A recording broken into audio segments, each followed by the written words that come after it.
Alrighty, you guys, welcome on a very, very happy Monday, March the 6th, 2023, and welcome to another episode of The Throw-In with Justin here for the next 2 hours. Exciting to be bringing you a new week's worth of content, and let me just make sure I have everything lined up so you guys can hear me clearly and all that fun stuff.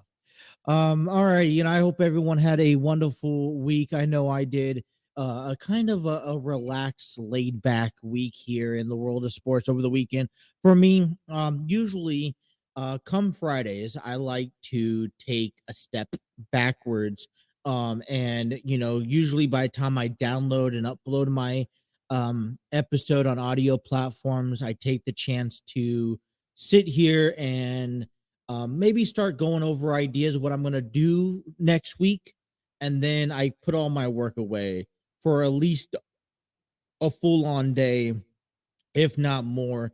And I try not to pay attention to sports until Sunday. Sometimes you really need a break, a breakdown, a break through all this. So, I didn't watch any wrestling over the weekend. I didn't watch AEW Revolution. I didn't watch AEW Dynamite. I didn't watch much SmackDown, although we have some highlights coming to you today. And I just took some time to myself, got some things done around the house, went grocery shopping over the weekend, got a couple of things done I need to do on my bucket list. For me, it was a well-rounded weekend for you guys.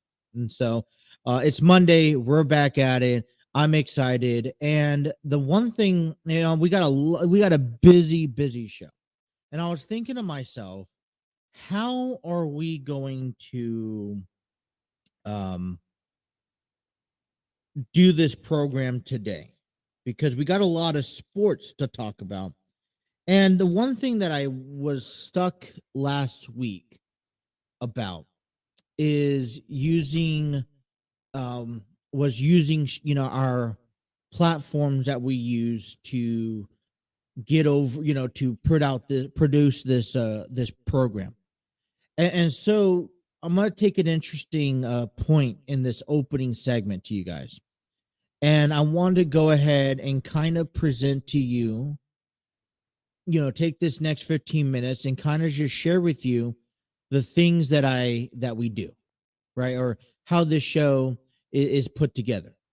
And so I'm going to go ahead and share with you here my screen. And this is the StreamYard Studio screen. So I want to first off and say a very big thank you to StreamYard Studios.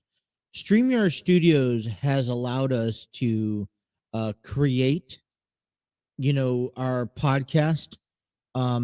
Also, when I first started this program, I wasn't necessarily, I didn't know where to go to. When I thought of the idea, hey, let's go ahead and start a sports talk show podcast. I was just thinking this was strictly going to be a podcast, and I'll just put myself on the screen until I share it. But I thought to myself, this is just going to be strictly a podcast where you could listen to audio.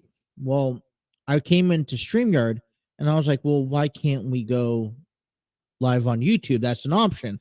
And one thing that you'll learn when you start learning into creating content is that you got to continuously create the content day in and day out, no matter what no matter what you're doing.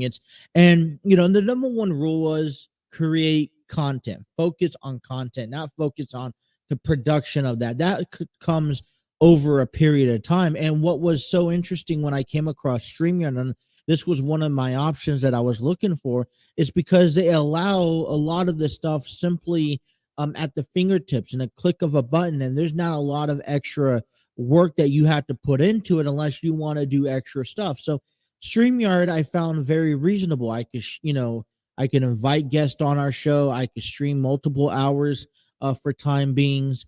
And so, this is why I loved StreamYard so much. And, sometimes you have to spend a little bit of money to make money, or just, for the pure enjoyment of the program. So let's go ahead and share with you what I have here. So this is kind of my screen on StreamYard. This is where I'm at right now. You can see I'm live. And I up here in the top right hand corner, you see you have in broadcast, and this is where you begin, or in broadcast. You have your where I'm streaming from. So you guys over on Twitter or on Facebook, we thank you and welcome you guys. That's thanks to StreamYard. But the main one I'm focused about is YouTube, because that's where I could also see the comments down below. What you see here also are my banners, my work that I need to do. And I could simply, I could close it out, just do the screen, but I have everything at the finger of my, at the tips of my fingertips. I could change the color to the background. When you see pop-ups like this, you see how it's red. That's because of thanks to StreamYard. I could close it, I could highlight, I could change it, so I could, have different options, and I can make it a bubble. I don't know which ones you guys like the most. We'll stick with that one for now. I don't know. We go back to this. And then I could show and display my name. So when I don't have the merchandise on, I don't have the things on, and you go back to my screen up here, you can see my name and, who I'm affiliated with. And take that off for a moment. My logo is which in the top right hand corner of today's video, as well as any overlays I have. I could upload that. Don't really have a lot prepared. And then my commercial breaks, as you've seen. Let me go back here. My logos. If I click on that. So here's the other thing. If you see one of the videos, one of the 3 pre-show videos that I have, and something that I'm trying to maybe start a little new, is do like a little pre-content, getting you guys ready. Hey, we're going live. Just bear with us. So we're doing that. So, and then it jumps into the intro. And then we have, as you can see, a couple of new commercial break videos as well. And then they have background overlays, so that when both cameras are off, so the stuff that you see in the background, let me see if I could pop up a good picture. There we go. I mean, it's not the greatest, but if you can see the background back there, that's because of the overlay. And then we have a little bit of music that we could play.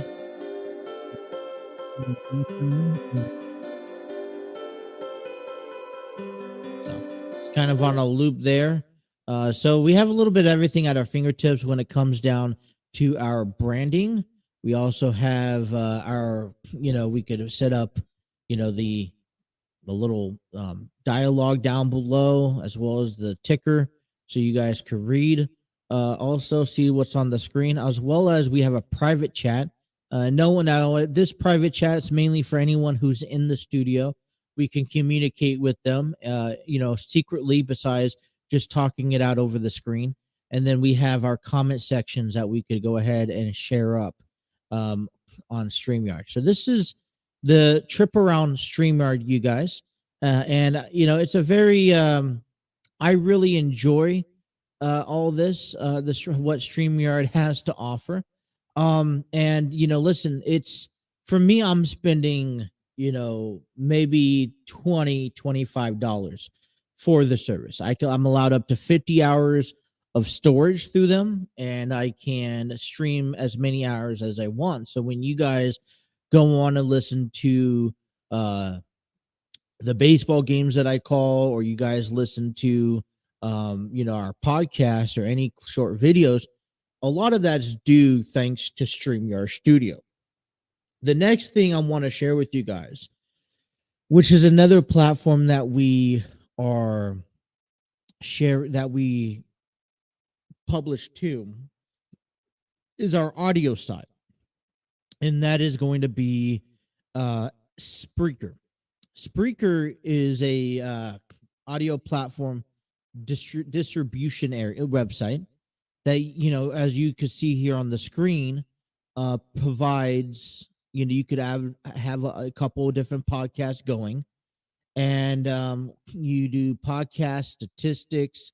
You have ad exchanges, which you have campaigns, design your own monetization strategy, profit 100% from your deals, create direct campaigns on your inventory and 100% profit, set custom targeting and deliver ads precisely, organize your existing deals and maximize. So it's all details into campaigning. We have promotions, which we haven't done any promotions yet.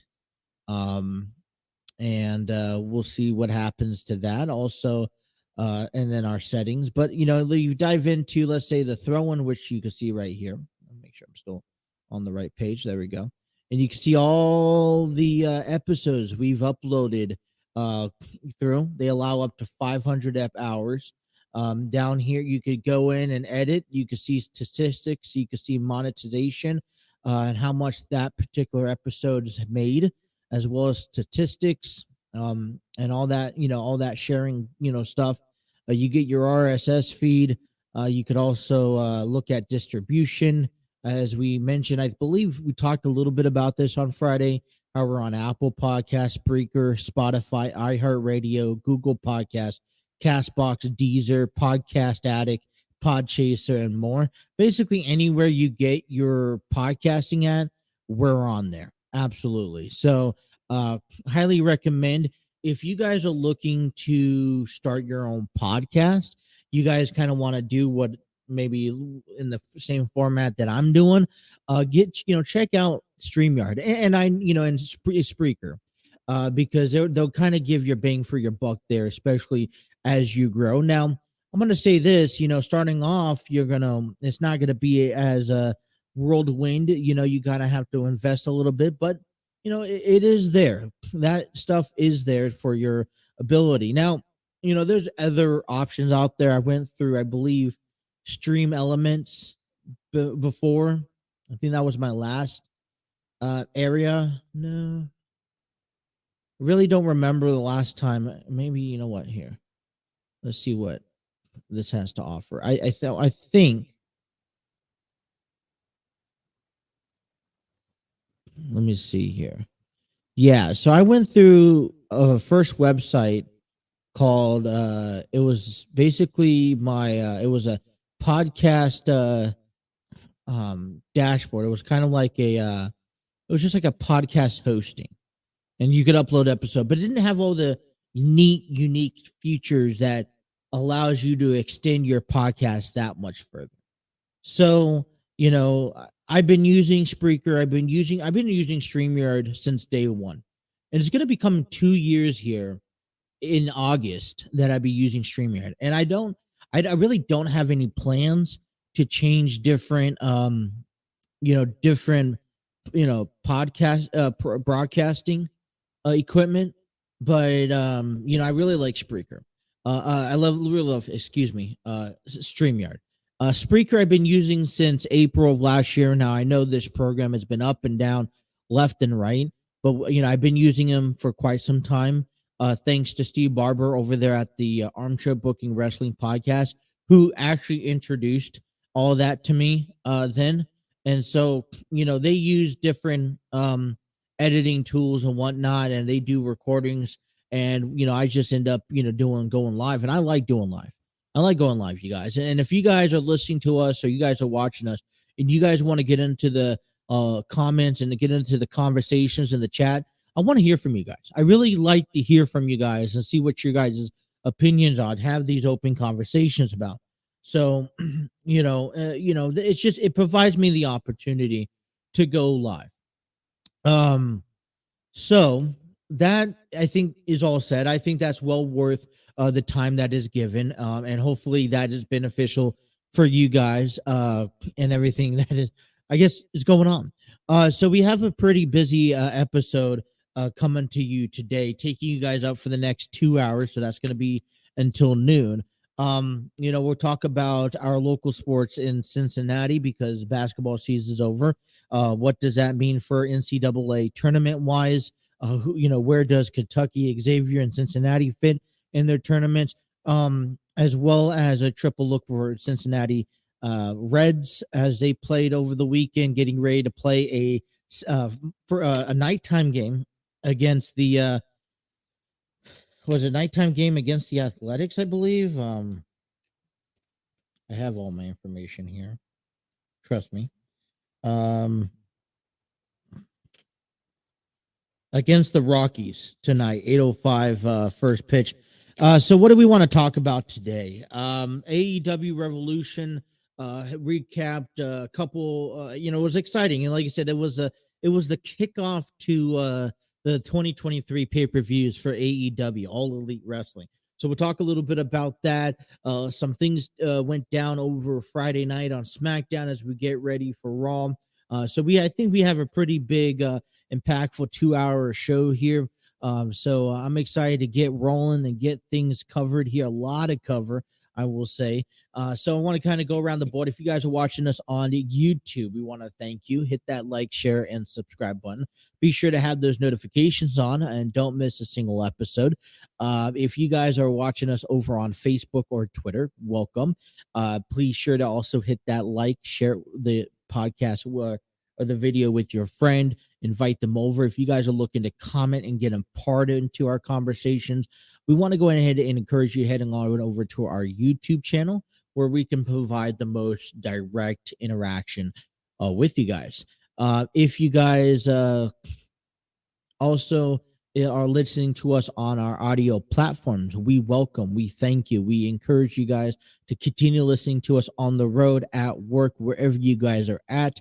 Be sure to head on over to our YouTube and social media pages when you get a chance to follow and to get imparted into the conversations. I know that I lack social media content, and that's not intentionally. It's just, for me, this here is more important than social media content. So if you don't see much action on our TikTok page or our Twitter page or our Facebook page, I do apologize.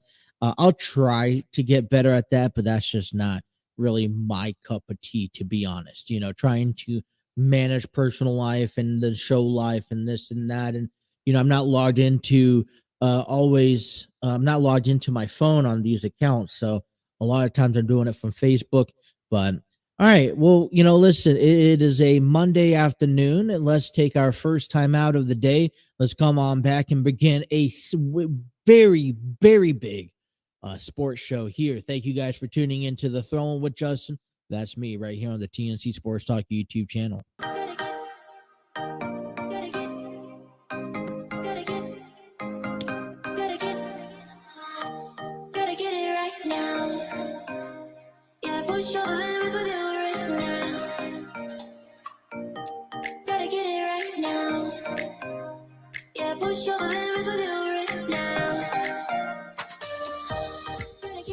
Alrighty, 12:22 here on the program. Want to give a shout out.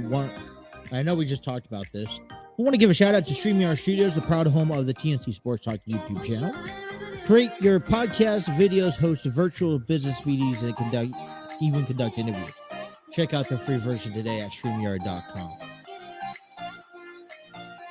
I kind of feel like we're all over the place today because I had a couple extra, I usually try to start our live stream exactly at the top of the hour. What we did today is trying something a little different, kind of getting all right, let's get settled into our program.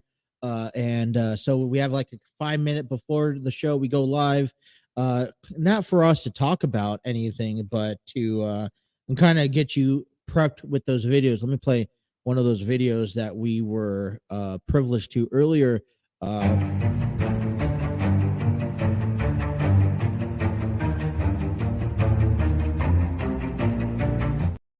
Yeah, that was our pre-show too, in a sense of that was being played for about 4 minutes before that, at the very end, it gave us a countdown, T minus 10 seconds before we went before we actually went to uh the actual intro video for our to begin our show. So that's something that we're kind of working on, and we'll seeing how that kind of works into, other than just kind of kicking it right into the swing of things.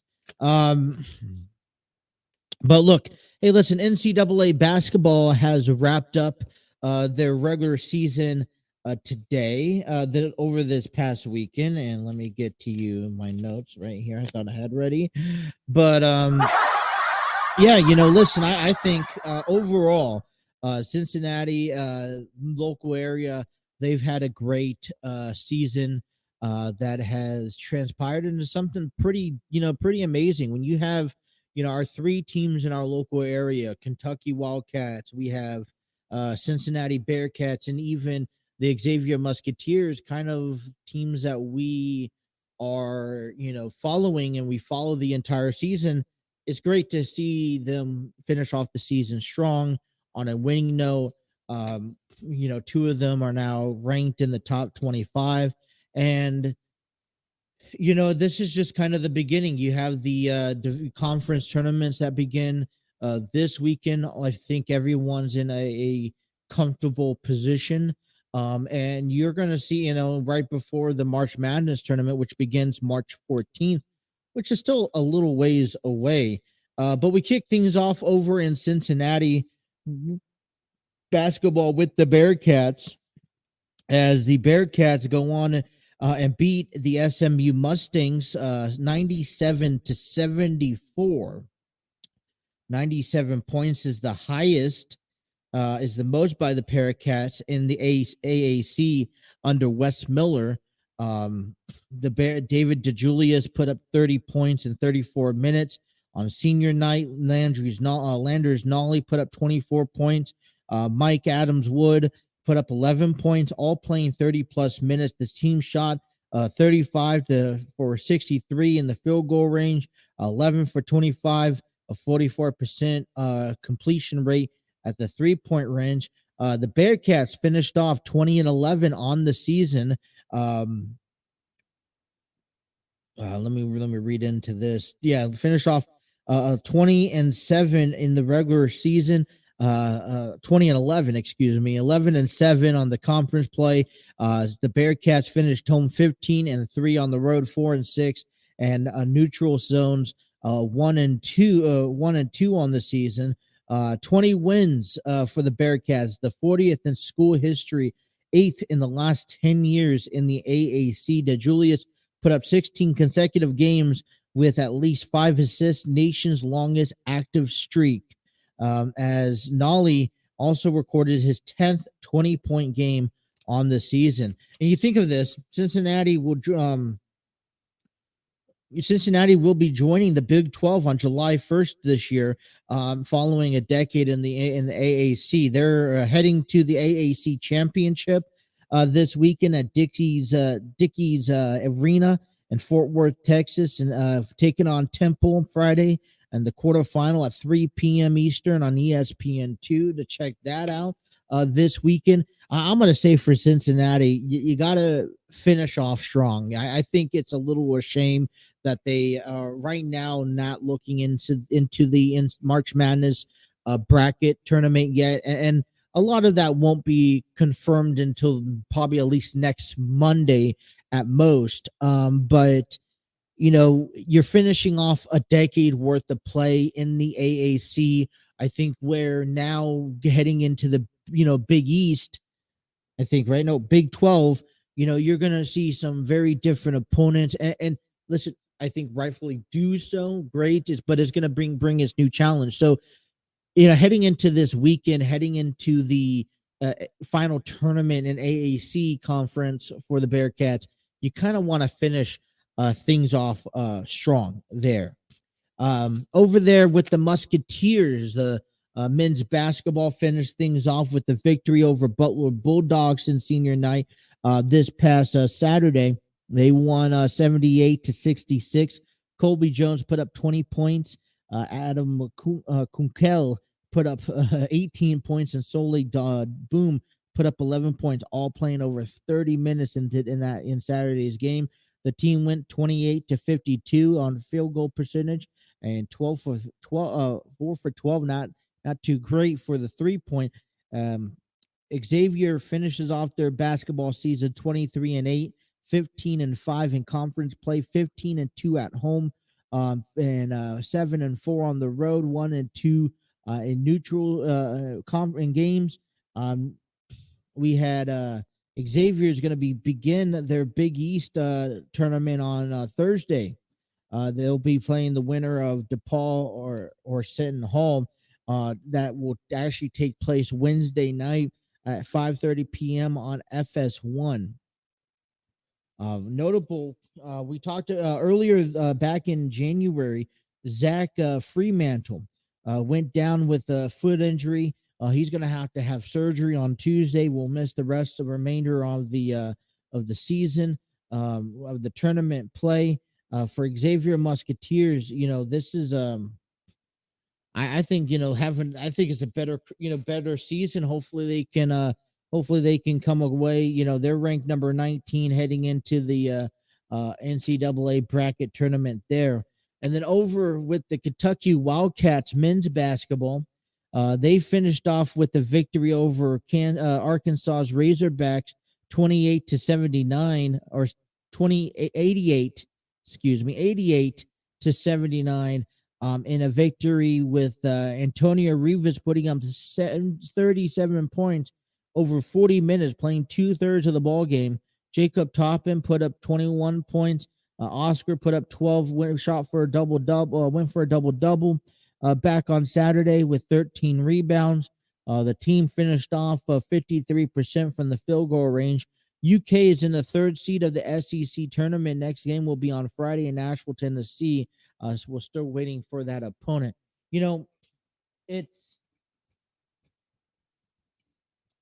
Sorry, I dropped my pen there. Think about this here. Kentucky Wildcats finished 21-10, 12-6 in conference play, 14-4 at home, 6-4 on the road, 1-2 in the neutral games. Overall, you can't be upset with how local basketball teams, I think they finished off a very strong season, and they all finished off on a great note. And now I think they finished off also on the momentum heading into the postseason. When I say postseason, I mean championship games this week. None of them have to play into a playoff, into a conference, or into a tournament play. A lot of teams are playing today, tomorrow, Saturday. Some of those teams are playing to see a game on Friday in their conference championship tournament. And all three teams, although they're not, we would like them to finish number one, number two. I mean, Xavier had Marquette and Providence in that division. They've in that conference all back and forth throughout the year. Conference is ranked up pretty high overall. And then you see, someone, like Kentucky, who finally got back into the rankings after a win yesterday against or Saturday against Arkansas. And, you kind of like maybe a little bummed out that Cincinnati and the Bearcats didn't get ranked in the top 25, or like I said, as of right now, they don't see themselves in the NCAA bracket tournament coming up March 14th. But, we're very excited to see at least two of the three college teams make it up there to the NCAA tournament, hopefully next week. And, listen, people are banged up. I think every player really played their hardest over the weekend. I was looking through some of the games over the weekend. The Bearcats 51-34 in the first half. And I'm like, 97 points is just, I think, incredible. And I think it's ultimately a statement for what the team can do, right? And for the future of the team. saying, "Hey, we just put up 97 points against SMU. We're in pretty good position to face some of these teams in one this weekend in the conference tournaments, and then two, if just let's finish off strong." So I strongly have a lot of high hopes for Cincinnati, Kentucky, Cincinnati sports, college teams, and all that fun stuff as well. Talking about college teams here for a moment.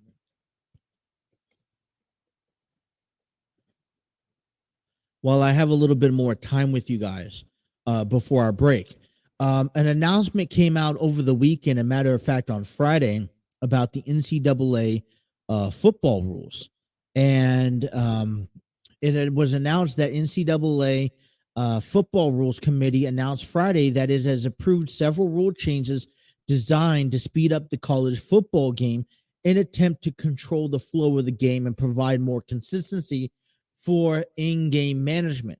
Once approved in April, so the rule committee has came together over the weekend and actually said, "Hey, we're going to commit to this." So once the actual rules get approved by NCAA playing rules oversight panel in April, these rules will be implemented into the seasons, into the 2023 seasons, with the committee monitoring how they impact the game. Now, this is all designed maybe to change the pace of the game and to kind of make it better, more entertaining, less compactful. We're seeing a lot going on in baseball, but the biggest change is regarding first downs. Currently, the clock stops on first downs and the ball is spotted on by the officials. The new rule will keep the clock running on first down except for the final 2 minutes of the second and fourth quarters. So from the beginning of the game to the 2-minute warning in the first half, and then the start of the second half to the 2-minute warning in the fourth quarter, right? The clock will continue to run continuously, even on first down. So even if they run out of bounds, it doesn't matter. This will emulate the current rule in the NFL. So, okay. So let's understand this, right? So if it was an incomplete pass, if it was a interception, if it was the ball, unless the runner ran out of bounds to stop the clock. Otherwise, if the ball was ran up past the first down yardage, and it was stopped, the ball play was stopped on the field, the clock is going to continue to run like the NFL. So this rule change is a small step to reduce overall game time and will give us some time to review the impact of the change through the committee. So this, even though if it gets approved, and most likely it will, that doesn't mean that they're in any wrong, and it's going to work. It will be, a big deal. A couple other notables are things like no consecutive timeouts. This mostly impacts field goals attempts when opposing coaches call multiple timeouts in order to what quote unquote ice the kicker, right? So we won't see that. Untimed penalties. This is what I'm quite unsure of. Rules violations that occur with no time on the clock in the first and third quarters would carry over into the next quarter, thus limiting untimed downs to the end of the halves. So I guess if the clock runs out of time in the first and third quarter, penalties automatically will, if any penalties, doesn't redo, because if you can't end a game or a quarter on a defensive penalty, therefore with no time remaining, offense can run a play if a defense will have acquire a penalty at the end of the quarter. So my understanding is that just rolls over. That's gotten eliminated. The other one here, and last but not least, but it's replay adjustment. during games in which there isn't a replay official in the booth. All right, so now I guess not every game has a replay official in the booth. On-field officials will have the optional replay in which they can use available video after a coach's challenge. So this is kind of a new adjustment. The on-field officials, if there's no official in the booth for replays and challenges, right, will have the optional replay at the hands of whatever video is available in a coach's challenge.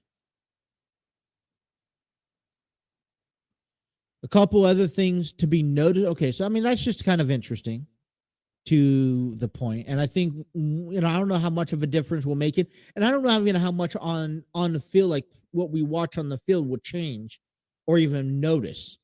The committee has also clarified a couple current rules. Drones will not be allowed over the playing surface or team area when teams are on the field. Okay, and teams will not be able to warm up ahead of the second half until the field is cleared. Okay, I mean I think that's fair. You don't want to go tip the cap to the opposing team that these are the adjustments they made. You don't want to risk injuries. I don't think that a drone should be flying unless it's NCAA regulated, which I don't think they have that in place. I don't think that you need to have a drone on the field at any standpoint necessary. So kind of all interesting thoughts. What do you guys think about that? That's some NCAA rules, but this time to football. All right, let's take a timeout. We'll come on back. We'll talk about some Reds baseball as they get ready to face the Colorado Rockies tonight. Don't go nowhere for a 2-hour program here on the TNC Sports Talk YouTube channel.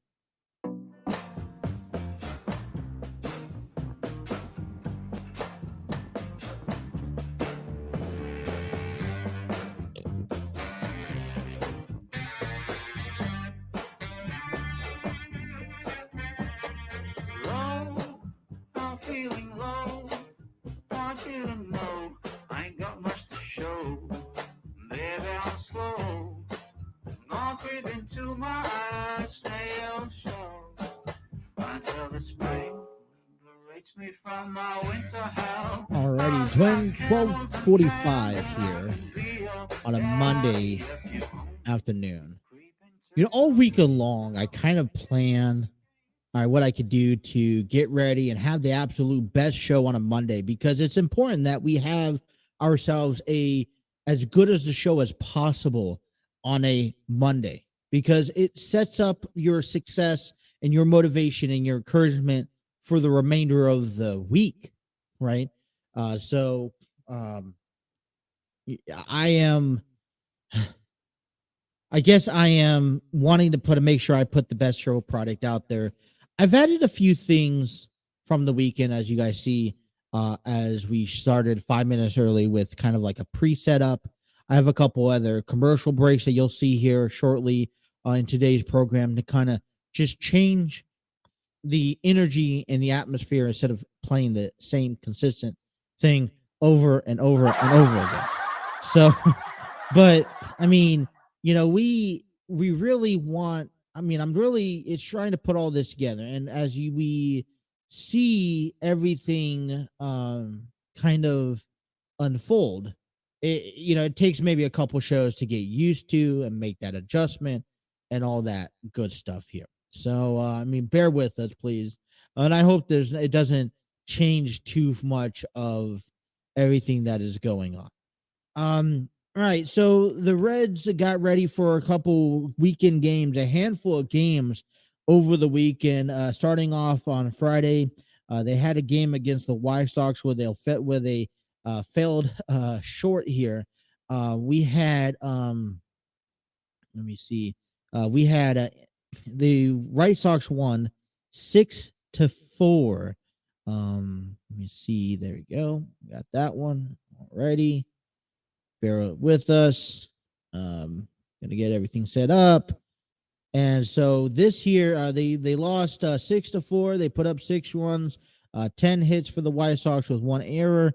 Luke Weaver put one in 2/3 of an innings worth of work, gave up 5 runs off of 6 hits and 3 strikeouts. Jake Fraley went 1-for-1 in Friday's loss, 3 RBIs with a 3-run home run in the second inning to kind of help or in the third inning, excuse me.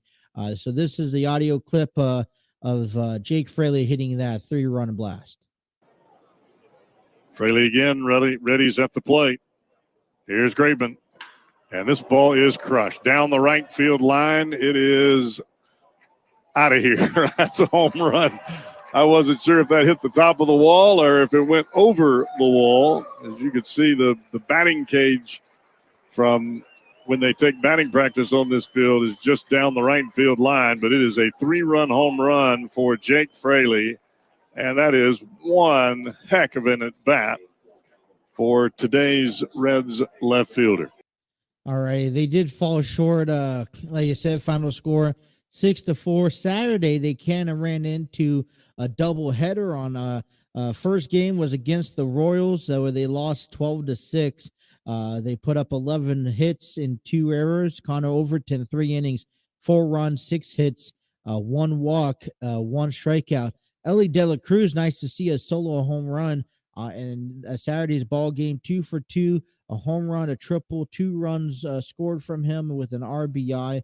On Saturday afternoon, the Reds beat the Athletics on the road 10-9. 16 hits to the A's, 12 hits, only mustering 1 error. Hunter Green went 3 innings, 3 runs, 4 hits. Christian Encarnacion Strand, 2 for 3, a home run, an RBI. Spencer Steer, 3 for 3, 3 runs, and an RBI. Encarnacion, on this hand, we have ourselves another video clip. If I could just get that nice and steady, ready to go. This one here is by Encarnacion, where he ended up contributing, scoring in some extra runs on his behalf. At winter ball time this year, Christian Encarnacion Strand, big lead for Barrero. Oh boy!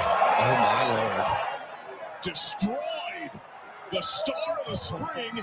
He nearly went over the enormous signage wall left of the scoreboard. It has been a curtains up spring for Christian Encarnacion Strand.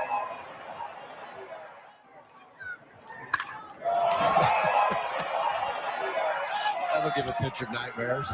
And they have a baseball ballpark out there. Let me try to get the something? right videos.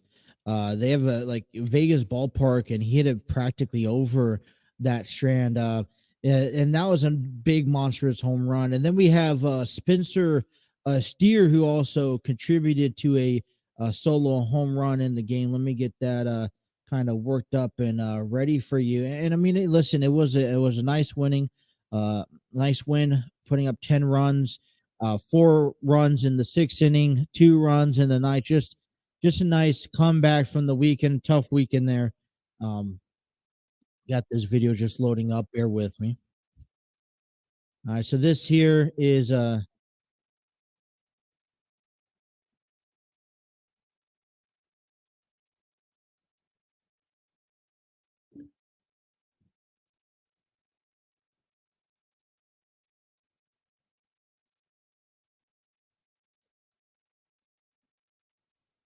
so there you go. That was from Spencer Steer. The Red Legs had another doubleheader on a Sunday, losing to the Angels in Game 1, 8-5. Luis Cessa went 2 innings, 1 hit, 1 walk allowed, 2 strikeouts. The Reds also picked up another victory against the Athletics, 12-4. Nick Lodulu went 3 innings, giving up 4 hits, 1 walk, and 4 strikeouts during that game. So not too great over the weekend. They went 2 for 3 over 5 games. Pretty heavy load for the Cincinnati Reds in the weekend series. They'll get ready to play the Colorado Rockies tonight, where they will have Chase Anderson on the mound. taking on Ryan Feltner tonight at 8:05. You can listen to the game right there on WLW 700. If you're in Colorado, you can listen to on the KOA 850 AM or the 94.1 FM. So kind of a busy weekend for the Reds. This is kind of probably the real first push that the Reds have had to face during the spring training. And, we don't really have a big, maybe the first official week, we really don't have a big injury list here. We have Justin Dunn, who's been dealing with his right shoulder.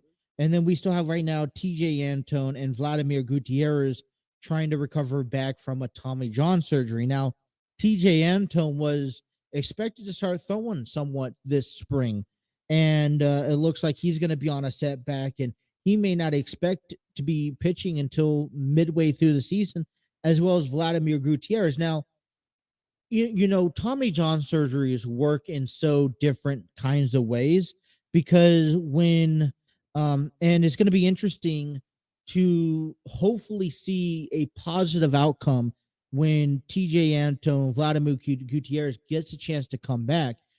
This is Gutierrez was a starting pitcher, and he may very well be moved down to the bullpen. And right now, that bullpen, we need help significantly on. And hour number 2, I want to go ahead and kick off the segment and talking about the potential on a Monday, the starting lineup or a starting possible projection roster for the Cincinnati Reds, because they're going to have to, they're dealing with a whole bunch of different, questions, not necessarily on a good note.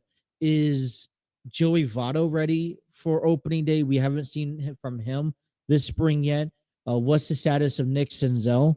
And although we're seeing younger guys step in, TJ Friedel, Stuart Fairchild, Michael Ciani, we can't allow us to get to begin the season the way we did last year. And especially since we have an actual spring training ahead of us, we can't allow that. Want to give a hello and what's up to Trey the Champ over there. Going to be talking some wrestling here in hour number 2. So I was like, all right, what am I going to talk about? I was wondering if I didn't have enough time to talk about this in hour number 1. So we'll jump back into hour number 2 and kick things off when we cover college baseball. But it's going to be, I want to look at the potential projected, who's making opening day roster for the Reds, and kind of dive into that and the options that they have moving forward. All right. Hour number 1 is behind us and complete. Want to jump on to hour number 2.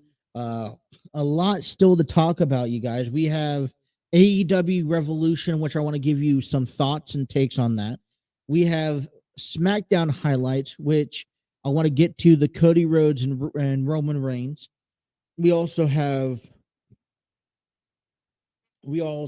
are going to come back and talk about the opening day projective roster, as we're only here on a Monday, and we're still about a month away from baseball. As a matter of fact, 4 weeks from baseball, 3 weeks from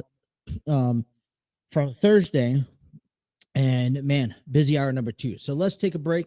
I want to thank everyone for watching the throw-in or even listening to the throw-in.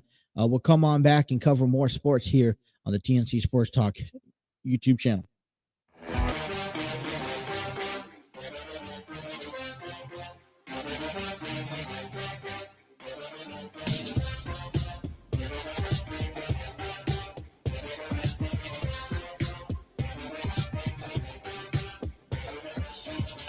Build you up, you break me down, tear everything apart. I give you all. Alrighty, hour number 2 here, getting underway on the throw-in. Taking you guys up into welcome back to the throw-in here on the TNC Sports Talk YouTube channel. I want to give a big shout out to Spreaker. Spreaker is the audio platform that distributes the throw-ins episodes all over audio platforms such as Apple Podcasts, Google Podcasts, iHeartRadio, Spotify, and much more. And if you guys are looking to create your own podcast and post it up there on a distribution platform that could help you show and break down analytics and statistics and give you and monetize your ads so you can make a profit off of it, I recommend Spreaker by iHeartRadio. It's a nice, beautiful day outside today. The weather is starting to be more formidable, and we're excited as hour number 2 here on the throw-in. Welcome back, everyone. Excited to be here on a Monday, trying to kick things off on a great positive note. And let's kind of continue a little bit around the world of sports here today. Over the past weekend, 2-game series that the Cyclones had on Friday and Saturday, which was this was a big weekend heading into the month of March, one of kind of like the final full months of ECHL minor league hockey. And you wanted to kick off this month of March just the same way that you kicked off the month of February when it came down to Cyclones hockey. And that's because you're in a very tight race with the Toledo Walleye and then the Indy Fuel kind of all lingering around the top of the ECHL Central.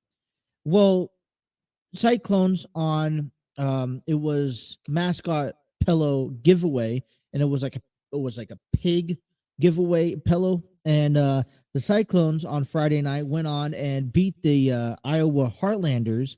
Final score of 4-1. Zach Andrusiak put up 23 and his number 23 and 24th goal on the season. On Saturday, the Cyclones hosted Indy Fuels, which currently sit in third place to the Cincinnati Cyclones, second. And Indies end up winning in overtime 3-2. Josh Passault put up his 19th and 18th goal on the season. Cyclones will get a chance to go and begin one of a 3-game road stands this week beginning on Wednesday against the Iowa Heartlanders. Puck drops at 8:05 at the Extreme Arena in Coralville, Iowa. And so, listen, we're in the month of March, and there's plenty of hockey to be left, but every game does count. Now, I mean, it was great. You get to see Cyclones handle business when they needed to handle business on Friday night. But yeah, great. Win the games that you should be winning, but you need to be able now to find a way to really win the games, these more difficult games, because when you get into the playoffs, those are the games that matter the most. We have Cincinnati baseball, who ended up sweeping a 4-game series against the North Alabama Lions over this past weekend. They picked up Saturday's game because it was a doubleheader both Saturday and Sunday because of the rain back on Friday. They beat North Carolina in game 1, 9-0. And the shutout game, Dylan Broski pitched the solid 7 innings in the game, only giving up 2 hits and 7 strikeouts.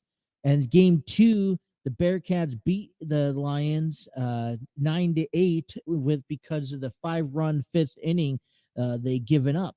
On Saturday's game, CJ Dean and Cole Herding both hit home runs to help with the Bearcats win those games. On Sunday, final in 8 innings, the Bearcats won 2-1, and then final in 7, the Bearcats win 8-1. Chase Hurst went 5 innings, 2 hits, 1 run, and 3 strikeouts. Couple home runs really solidified the win over the weekend. On Sunday, Alec Jones, Ryan Nicholson, London Brooks, and Griffin Hughes all hit solo shots to help the Bearcats pick up a 4-game sweep. They begin a 6-game road trip on the stands on Wednesday at Eastern Kentucky to face the Colonels at 4 p.m. So they're going to begin that road stands on Wednesday. They're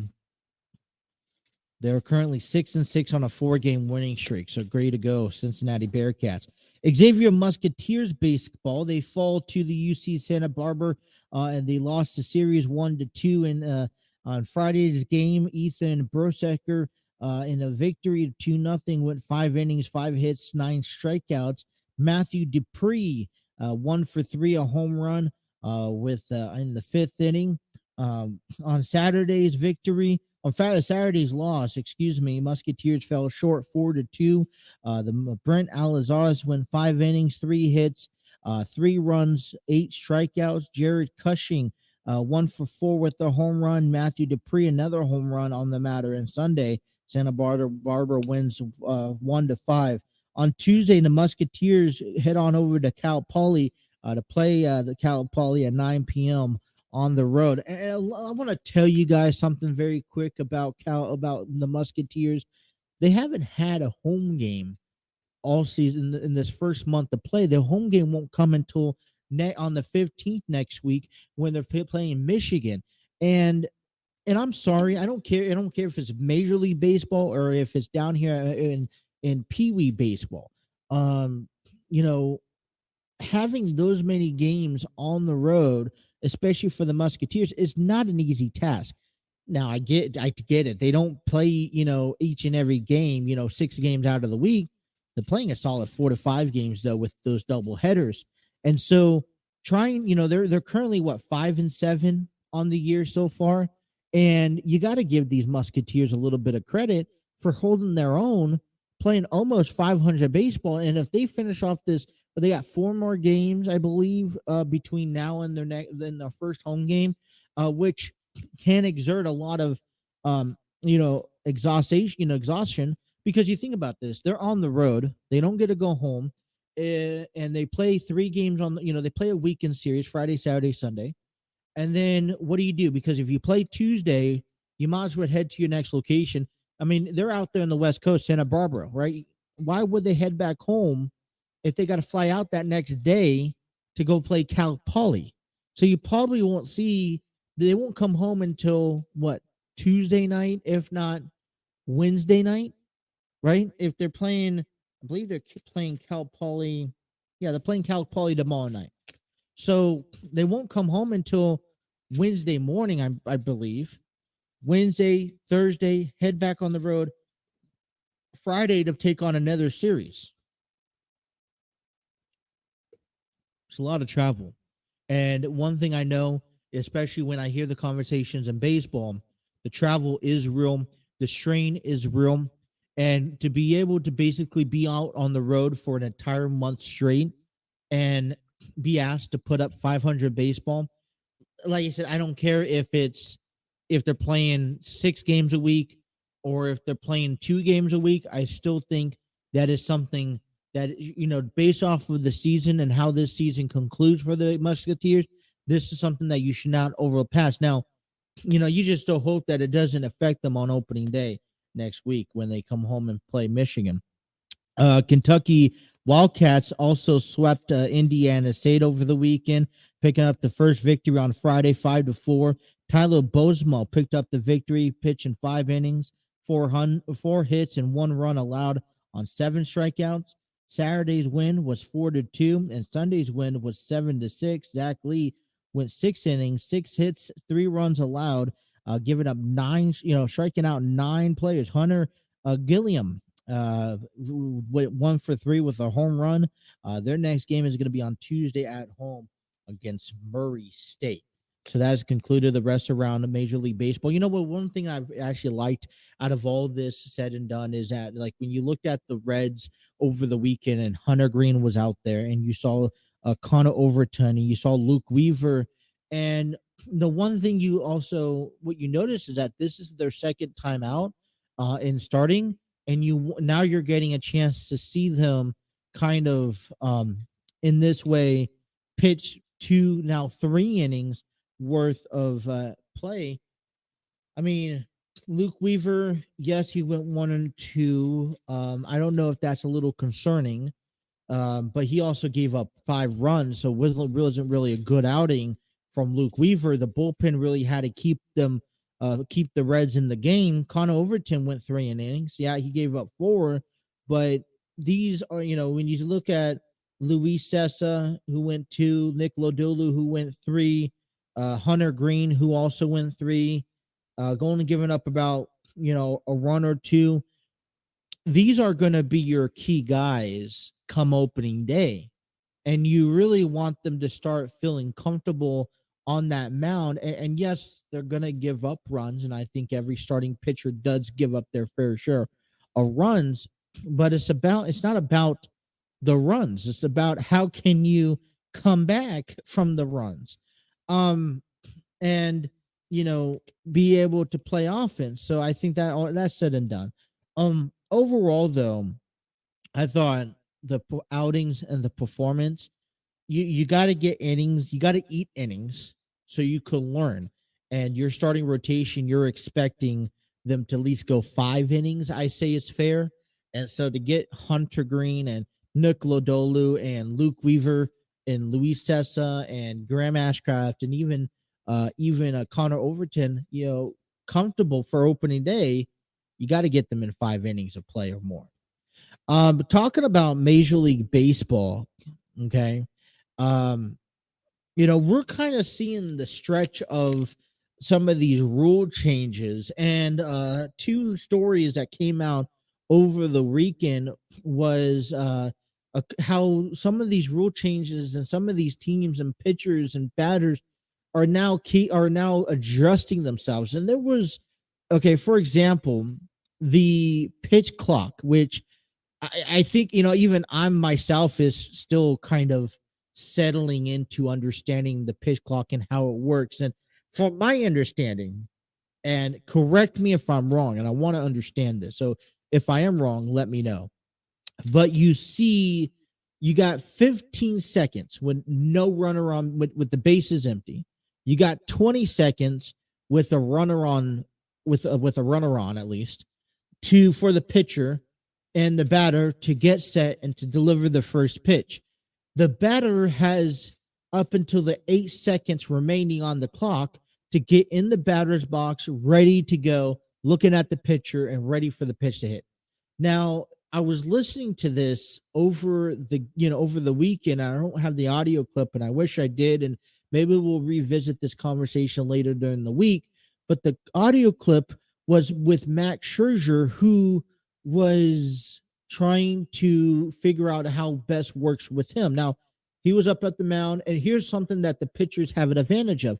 Per at bat, the batter is allowed to call time once, right? So, for example, for the pitchers, you're only allowed to back off, you're only allowed to throw over to first twice. And if you don't get them on the 3rd time, then they automatically advance the base.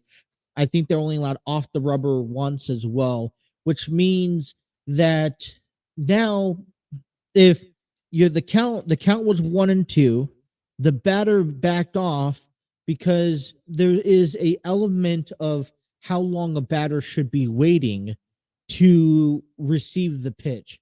And I think a comfortable stance, and I think I agree. I mean, I haven't really tried it out, and maybe I should, but there was a comfortable stance of like about 5 to 6 seconds for when the batter's ready to get the ball around.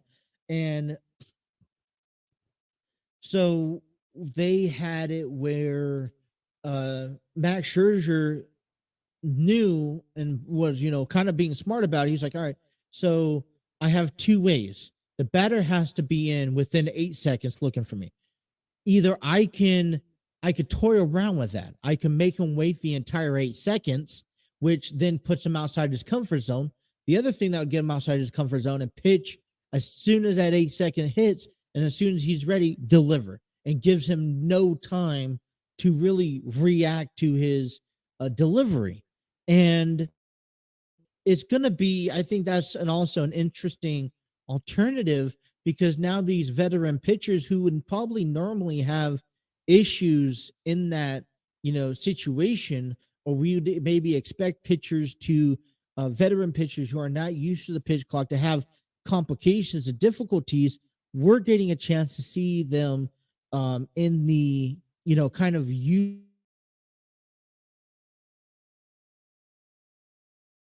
that I thought was kind of fascinating was the Boston Red Sox over the weekend and how they used the elimination of the shift to their advantage as well. They moved a left fielder over to the right field side to where the second baseman or the third baseman will normally play at if the shift was on.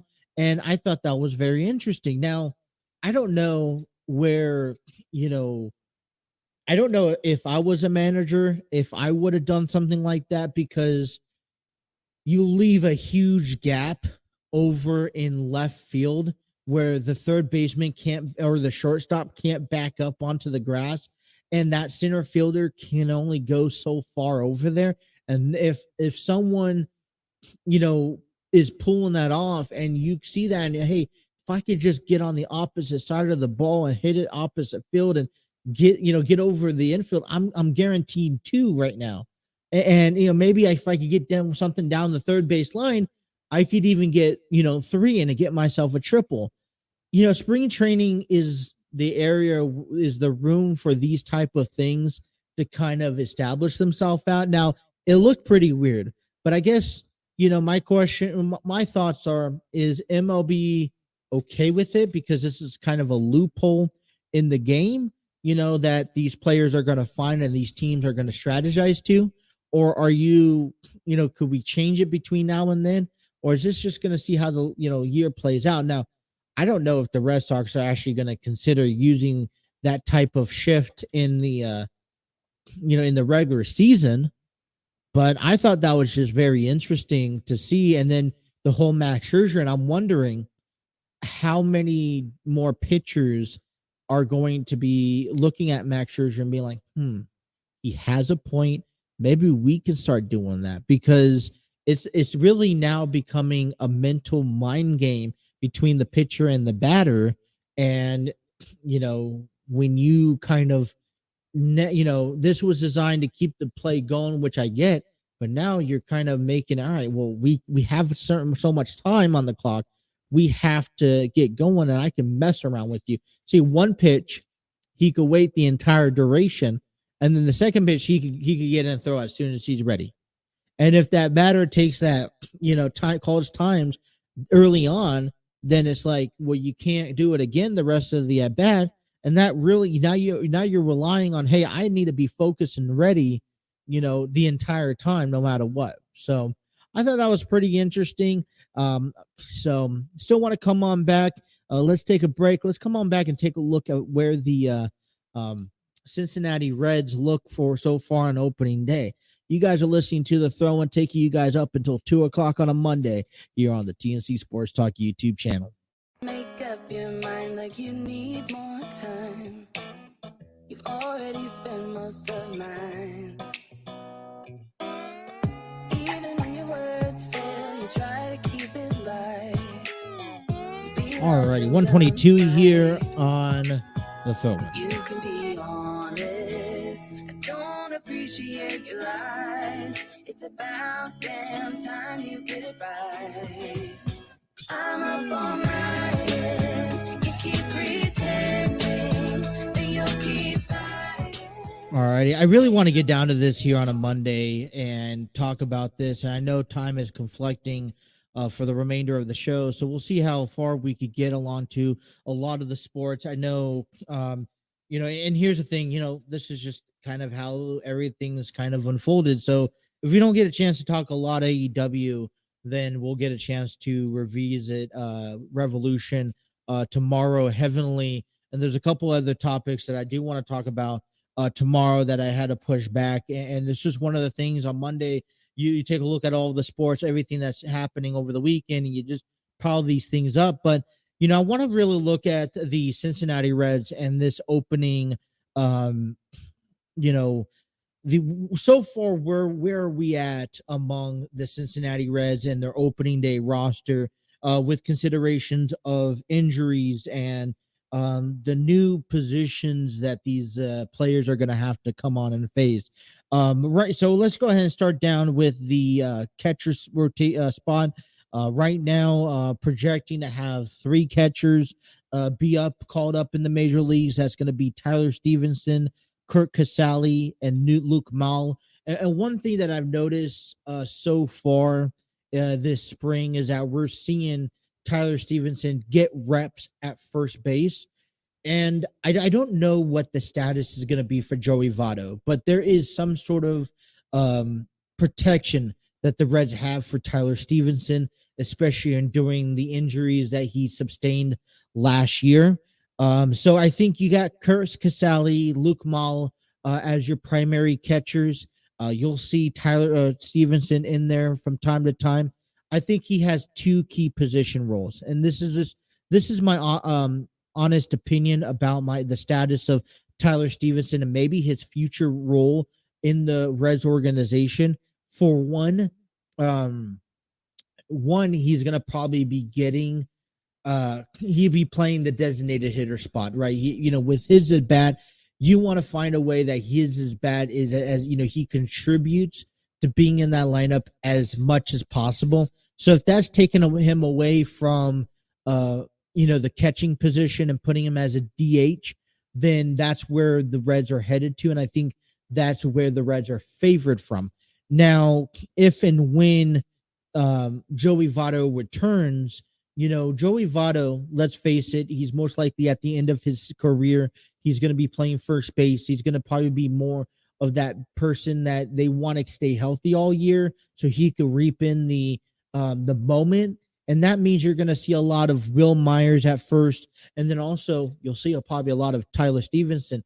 And the reason why I say that is I really believe, and unless the Reds could go find someone else as suitable, I really believe Tyler Stevenson, you will be seeing a good amount of him playing first base, because I think when Joey Votto retires, one of the options could potentially be Tyler Stevenson being permanently over first base. You think about it, it's less strainful from being on your knees the entire time. There's a lot less injuries over there at first. It is a secondary position for Stevenson that he could play first base, so he may just transition to be an everyday first baseman.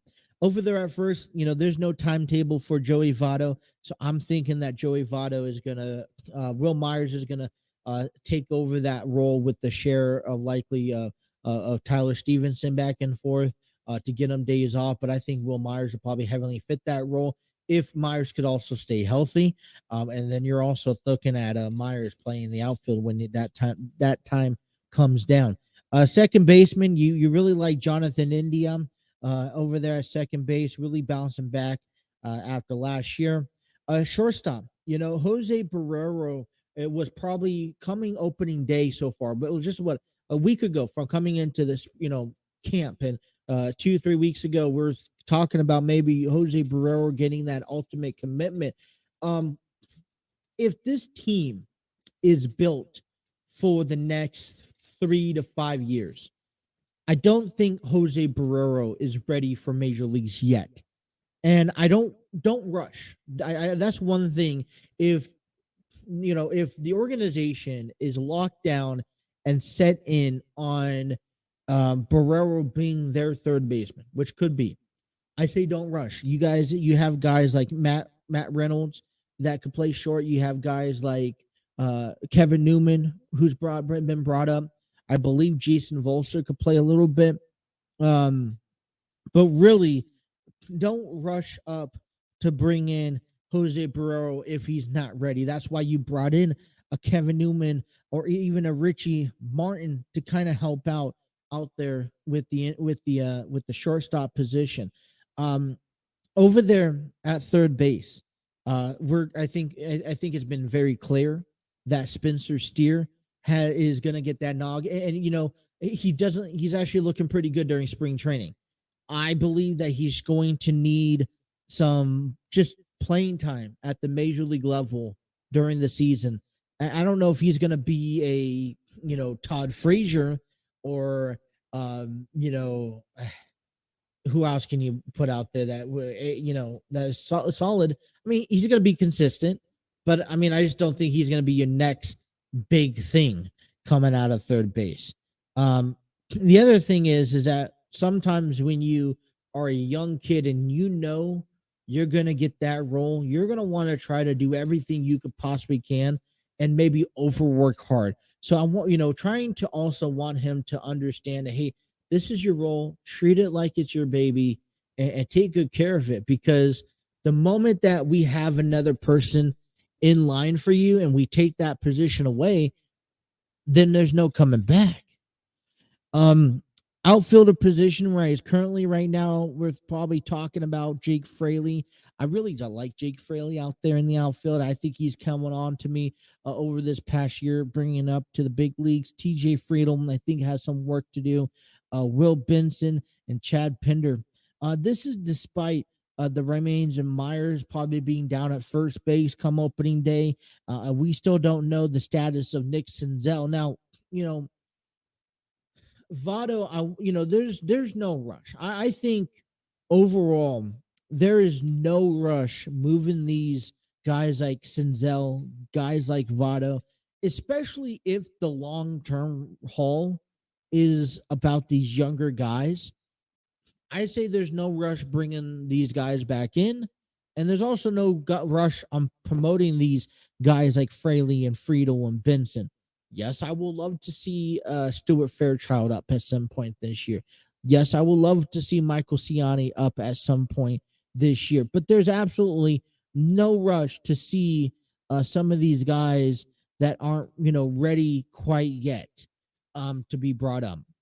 You also look into the utility play spot here, maybe a designated hitter rotation, Nick Solak and Matt Reynolds.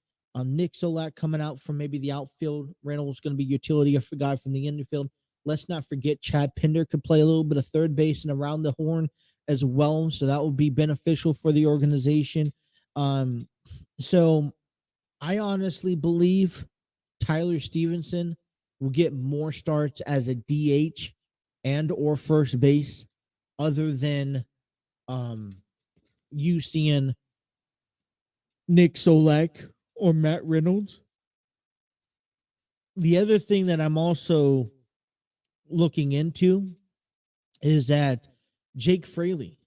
I know Jake Fraley does have the pop to his bat.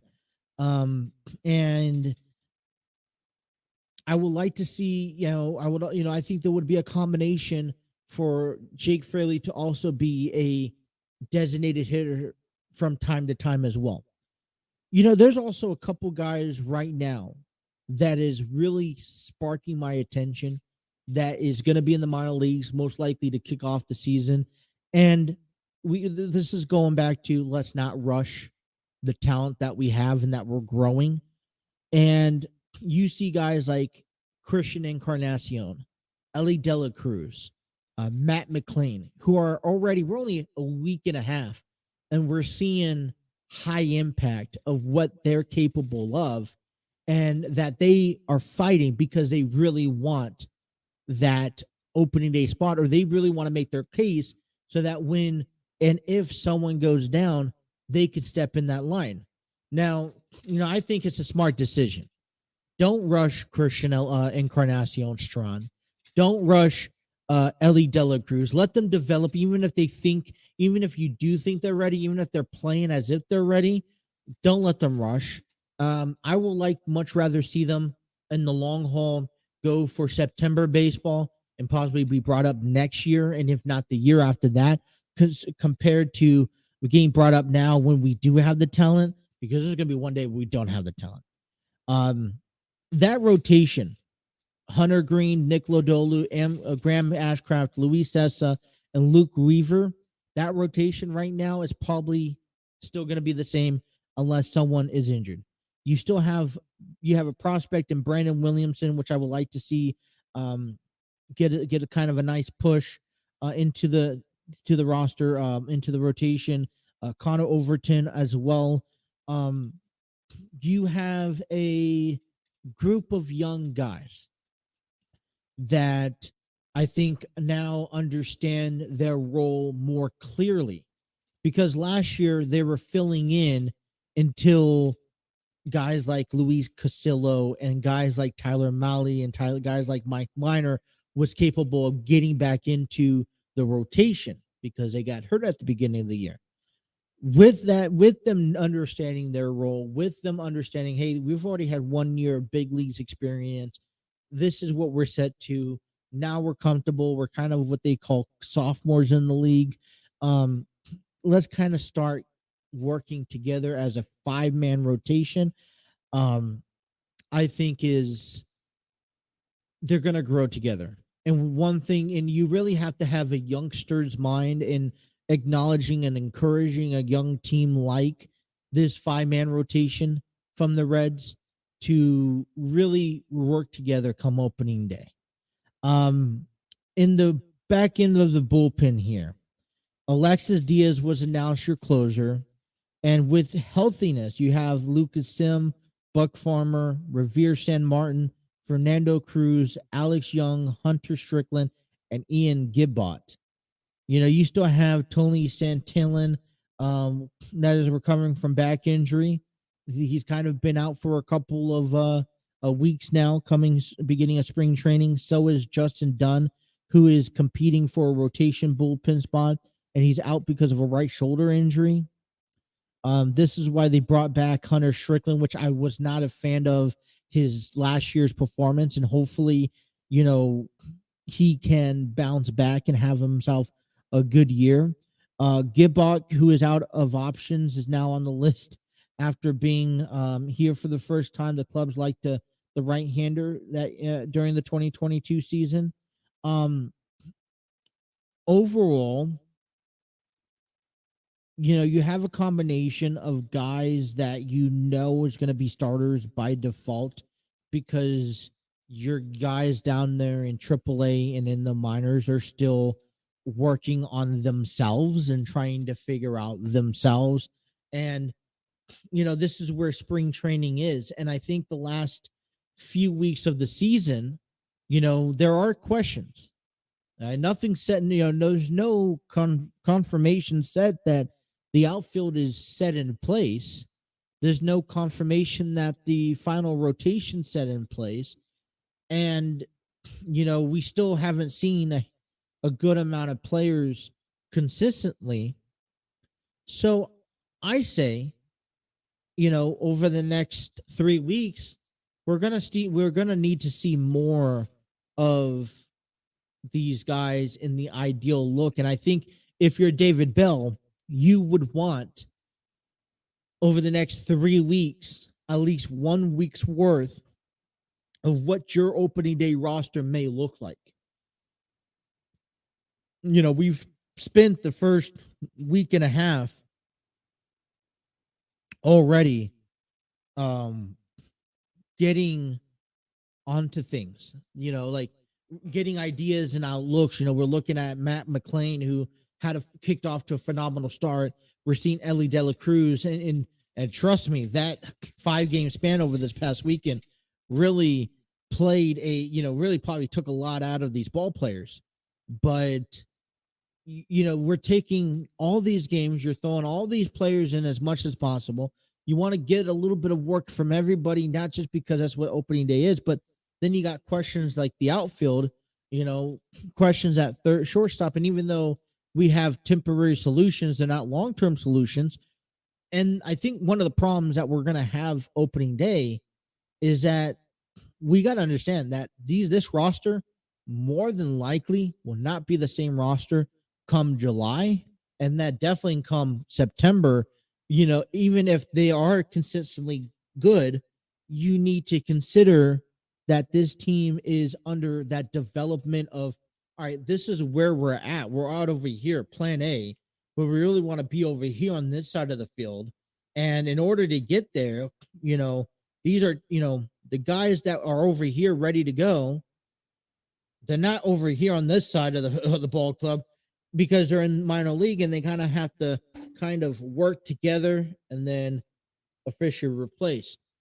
The best way I could put it is that you got on the left side, you have what your potentially opening day roster is going to look like, because, and then on the right side is where you want to be at. And you realize that throughout the season is that left side and that right side is going to come closer together until they switch spots, because you're going to you need time for the guys on the right side that haven't made it there, to kind of develop. So you're stuck with the guys on the left side to put in the work. I don't know. That is probably one of the weirdest ways I've ever explained anything, but I've explained it. All right, let's take our last time out of the day. Let's come on back and talk to you about SmackDown and everything that came about SmackDown, still to come. Taking you guys up until 2 o'clock here on the Throw-In. Thank you for watching the TNC Sports Talk YouTube channel. Alrighty, 143 here on the Throne. Want to give a big shout out to Epidemic Sound, royalty-free music link that provides music for the TNC Sports Talk YouTube channel. Create, discover your world-class artists, composers, and bands. Find the perfect soundtrack and give your social media accounts the music they deserve. Epidemic Sound is a royalty-free music link. For more information, check out epidemicsound.com.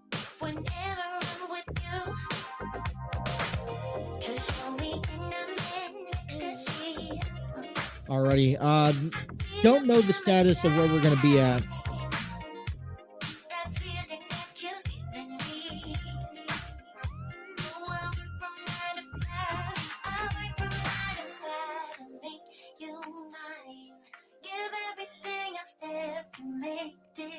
Alrighty. So I had to take care of a quick message that I didn't get a chance to get to. Alrighty. So, hey, we got a, all right. So what did you guys think about AEW Revolution?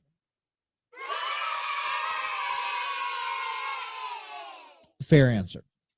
I mean, the match card was impactful from top to bottom, and I'm not going to get it too deep into AEW Revolution today. Most likely going to take a look at that tomorrow, but a lot of, nice, I think, well said matches. I've said this back on Friday. There were matches that warranted bleeding. There's matches that didn't, and I think there were moments of the match card that really set the tone. And like you said, this is about setting the tone for the remainder of the year. And, we finally got to see this Iron Man match between MJF and Bryan Danielson. And, I explained on Friday how this could have gone beyond, it could have resulted in a tie. And MJF, this was a match that both men really needed. You knew Bryan Danielson was able to go through the entirety of this match. 35 minutes into the match, they didn't look like they were breaking a sweat. And, you kind of start figuring, all right, who's going to come down to the end. And I really thought, I think things went a good way. Went back and forth, maybe too predictable, but, I think it was mainly so to push MJF to that level and to that next segment. And I don't know that. I think it's up to you guys to see how is MJF that true champion? I thought it was a little weird on behalf of Bryan Danielson to see him tap out to his own submission. I don't know what called for it. And you also had, I want to say, John Moxley also tapped out to, let me see the ending, because didn't John Moxley tap out to Hangman Page because he was getting choked? So Hangman special entrance, blah, blah, blah, watching them. I mean,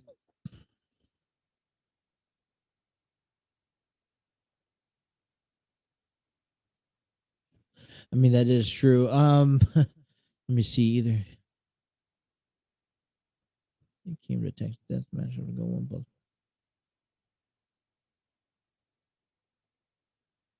Okay, so I think at the end result, it is a little weird to see both Brian Danielson and John Moxley have to tap out in order to conclude their match. And I've just never seen Brian Danielson as one to tap out. And when you think of Brian Danielson, some guy as a big submission specialist, and it's like, why is he tapping out to a submission? The other thing is to John Moxley, what, for all this time, they've been back and forth with Hangman and John about having two incredible matches that had to end in maybe TKO, passing out, and John Moxley ended up submitting. And it for me, on a standpoint of AEW wise, I think this is a great thing because we got a chance to see John, because we got a chance to see Hangman Page and Cody Rhodes go over. And I think in these matches, Hangman Page needed a win. And I think MJF needed a win to really establish himself as champion. But I don't know. It was kind of different, kind of new to me. We'll dive in deeper this week as we start looking into the fallout of AEW. Man, I do want to make this apparent. Cody Rhodes and Roman Reigns back on Friday Night SmackDown, and I stated this last Friday that I think I made an emphasis last week that Roman Reigns has his hands full, and most certainly he does. He actually went out and claimed and stated to Jimmy that, hey, if you don't get Jay to show up next week, I'm blaming you for the problems that we have. And I'm like, oh shit. I mean, we're really coming down to Roman Reigns coming up. Now, I kind of fear I hope that he had a little bit more. Paul Heyman stated 2 weeks ago that if Jimmy couldn't get Jay to come back to the bloodline and realize this is where his home is, that Roman was going to handle this personally. And I don't think Roman did enough to handle the bloodline situation personally. And I don't know if he was distracted by Cody Rhodes' appearance, if he was distracted by having to face Sami Zayn in Toronto the next day. And that's another thing I wanted to throw for, is that the WWE has done a really good job so far since Elimination Chamber to kind of keep Sami in the picture, but not with Roman Reigns. And it's now about Roman and Cody for WrestleMania. And I think we'll talk about that here in a moment. But they really haven't, they keep Sami Zayn in the bloodline picture by wanting to tear apart the bloodline. But this bloodline is, he's wanting to tear apart Solo Sikoa, Jimmy Uso, and Jey Uso, and tear the family apart. And we'll see about that tonight, because Jimmy wants to finish things once and for all in Raw, so he'll get one-on-one with Sami Zayn. But going back to Cody Rhodes and Roman Reigns, they really have done a really well job. And I have to, really now making it personal. The first time they meet face to face since the Royal Rumble, and this is what they had to say and share over words on Friday Night SmackDown. For some, you have become this impossible mountain to climb, but that's kind of my thing. Really, if you think about it, he can't be any more than Randy's understudy. There's no way that Cody will survive Stardust. Goalpost moved again. There's no way that 10,000 people would pay to see me and my buddy's little indie show.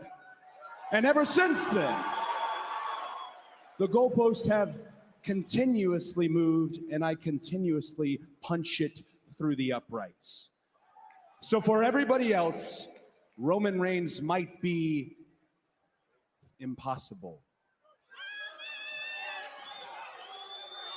Just not for me. You ever won that one?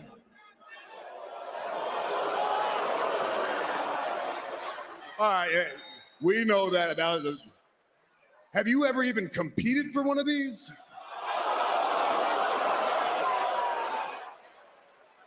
Hold on, no. Have you ever been in the main event of WrestleMania before?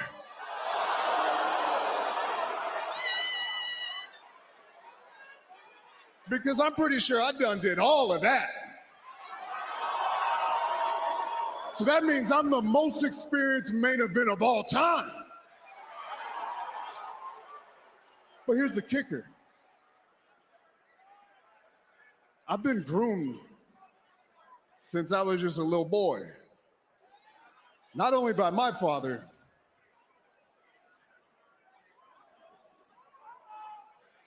but by your father too. You want to know what he used to always say about you? Oh, snap. Nothing. He Oh, never said anything. If that's the truth, then the truth is one of the fabled Dusty's kids is better than Dusty's actual kid. If that's the truth, then the truth is you are the son that he always wanted. And that changes absolutely everything, because it's not just a dream, it's not just an urge or a want or a desire or some story that needs to be finished. This becomes a necessity. You say I don't exist, I have to exist, and the only way that I can exist is by beating you at WrestleMania.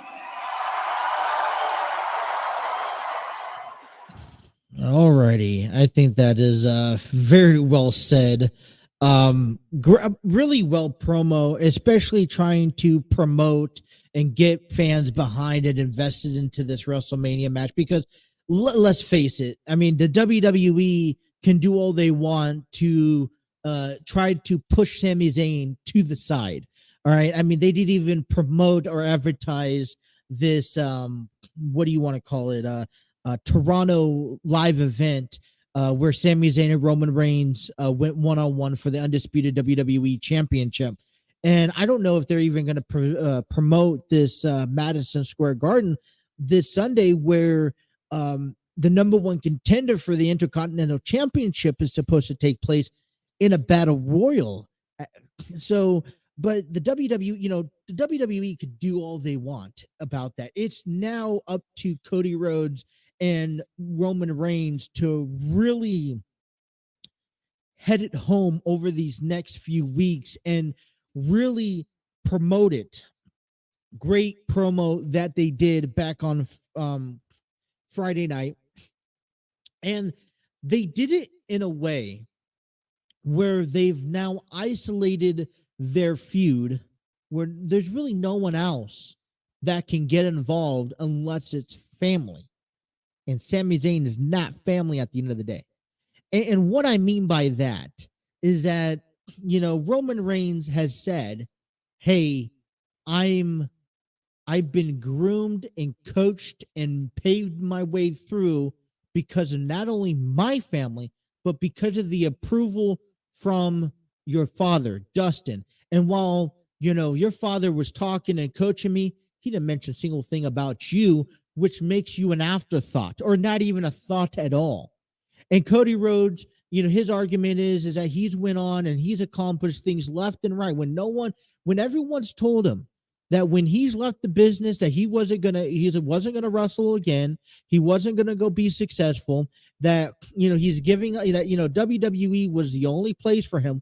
Well, guess what? He's been a part of the Bullet Club. He's helped created and founded AEW, and he's going on to some incredible matches outside the company. Now he's come back to finish business that he's that historically that is passed along through generations of the Rhodes family, and that is capturing the gold that none of his family members can do it. Now, we're going to be hearing this a lot for the next month about who is going to win and what's going to happen. And you know what? Right now, you do want to favor the home team.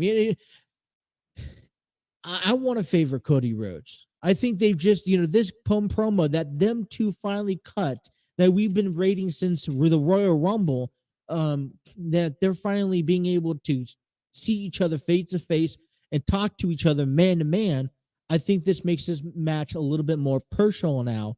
And it's a unwritten history, unwritten rival, unwritten feud that I think will execute. Now, whether that means Cody Rhodes goes on and wins the match, I think it's another story, because there's a lot of talks about Roman Reigns carrying the title after WrestleMania. I just think it's I don't know. I got mixed emotions. I got mixed questions about that. Monday Night Raw is set to take place tonight here as we continue wrapping our way through the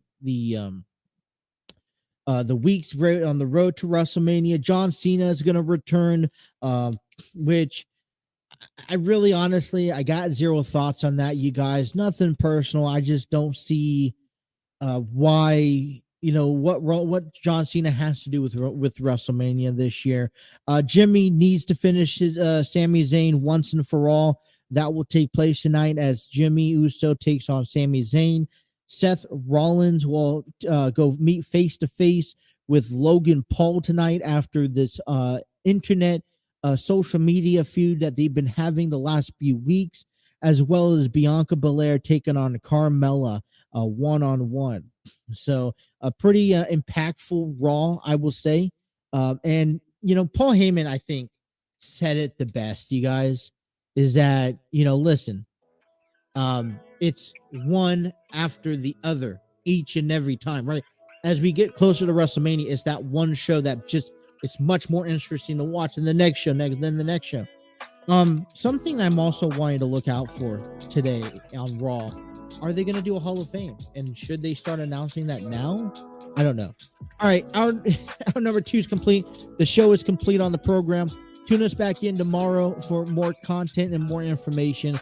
Happy Monday, you guys. I hope you guys enjoy the rest of your day. Thank you guys for watching the Throw In with Justin here on the TNC Sports Talk YouTube channel.